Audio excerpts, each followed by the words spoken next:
शाऊल का हृदय परिवर्तन। प्रेरितों के काम 9।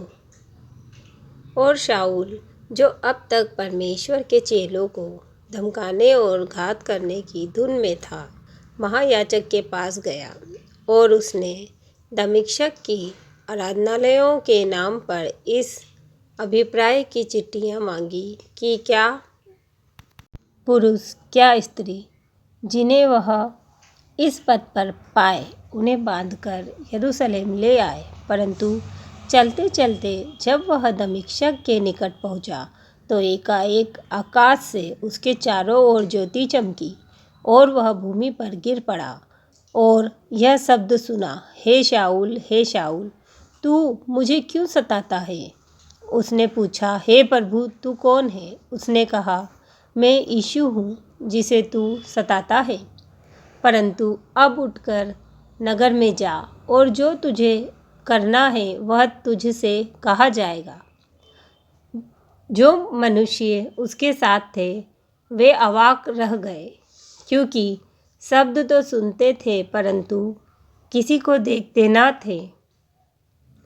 तब शाऊल भूमि पर से उठा, परंतु जब आंखें खोली तो उसे कुछ दिखाई न दिया, और वे उसका हाथ पकड़ के दमिश्क में ले गए।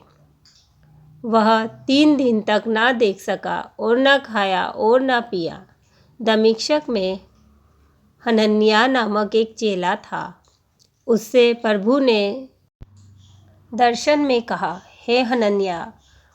उसने कहा, हाँ प्रभु। तब प्रभु ने उससे कहा, उठकर उस गली में जा जो सीधी कहलाती है, और यहूदा के घर में शाऊल नामक एक तर्सुसवासी को पूछ, क्योंकि देख, वह प्रार्थना कर रहा है। और उसने हनन्याह नामक एक पुरुष को भीतर आते और अपने ऊपर हाथ रखते देखा है, ताकि फिर से दृष्टि पाए।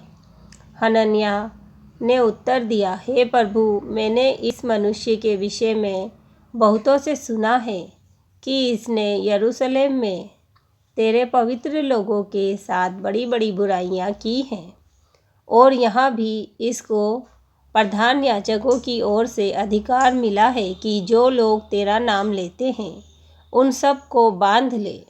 परंतु प्रभु ने उससे कहा, तू चला जा, क्योंकि वह तो अन्य जातियों और राजाओं और इजरायलियों के सामने मेरा नाम प्रकट करने के लिए मेरा चुना हुआ पात्र है, और मैं उसे बताऊंगा कि मेरे नाम के लिए उसे कैसा कैसा दुख उठाना पड़ेगा।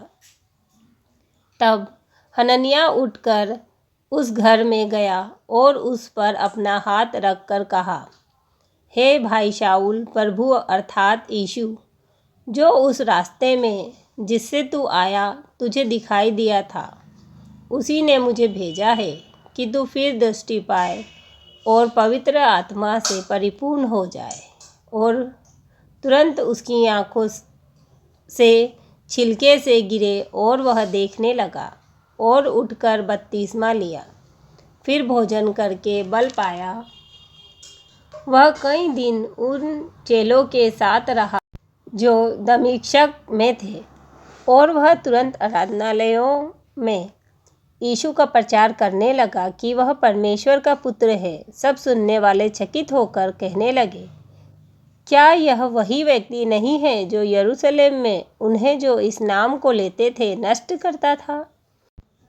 यहाँ भी इसीलिए आया था कि उन्हें बांधकर प्रधान याजकों के पास ले जाए। परंतु शाऊल और भी सामर्थी होता गया और इस बात का प्रमाण दे देकर कि मसीह यही है, दमिश्क के रहने वाले यहूदियों का मुंह बंद करता रहा।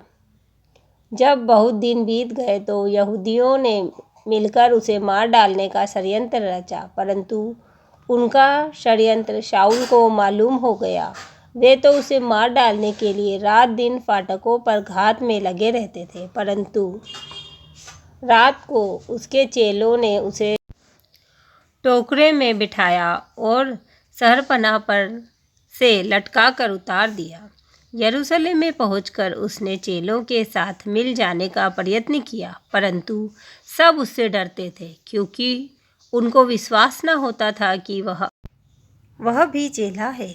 परंतु बरनबास ने उसे अपने साथ प्रेरितों के पास ले जाकर उनको बताया कि इसने किस रीति से मार्ग में प्रभु को देखा और उसने इससे बातें की।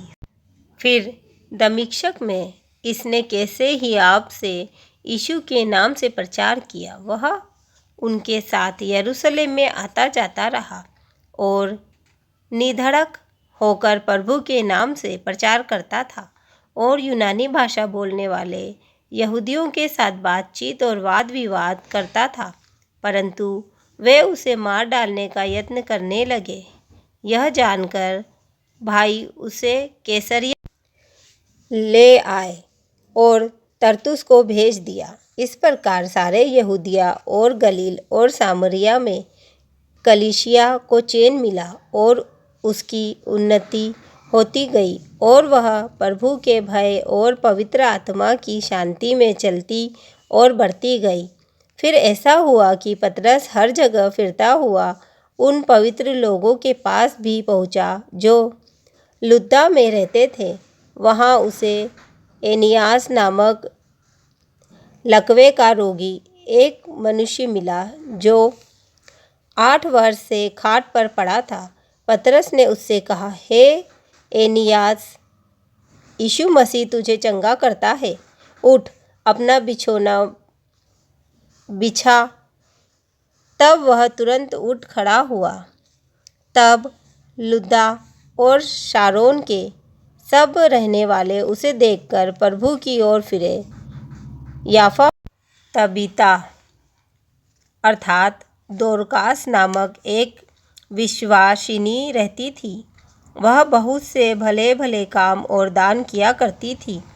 उन्हीं दिनों में वह बीमार होकर मर गई और उन्होंने उसे नहलाकर अटारी पर रख दिया, इसलिए कि लुद्दा याफा के निकट था। चेलों ने यह सुनकर कि पतरस वहाँ है, 2 मनुष्य भेजकर उससे विनती की, हमारे पास आने में देर ना कर। तब पतरस उठकर उनके साथ हो लिया और जब वह पहुँचा तो वे उसे उस अटारी पर ले गए। सब विधवाएं रोती हुई उसके पास आ खड़ी हुई और जो कुर्ते और कपड़े दोरकास ने उनके साथ रहते हुए बनाए थे दिखाने लगी। तब पतरस ने सबको बाहर कर दिया और घुटने टेक कर प्रार्थना की और शव की ओर देखकर कहा, हे तबीता, उठ। तब उसने अपनी आंखें खोल दी और पतरस को देखकर उठ बैठी। उसने हाथ देकर उसे उठाया और पवित्र लोगों और विधवाओं को बुलाकर उसे जीवित दिखा दिया। यह बात सारे याफा में फैल गई और बहुतेरे ने प्रभु का विश्वास किया। और पतरस याफा में शामोन नामक किसी चमड़े का धंधा करने वाले के यहाँ बहुत दिनों तक रहा।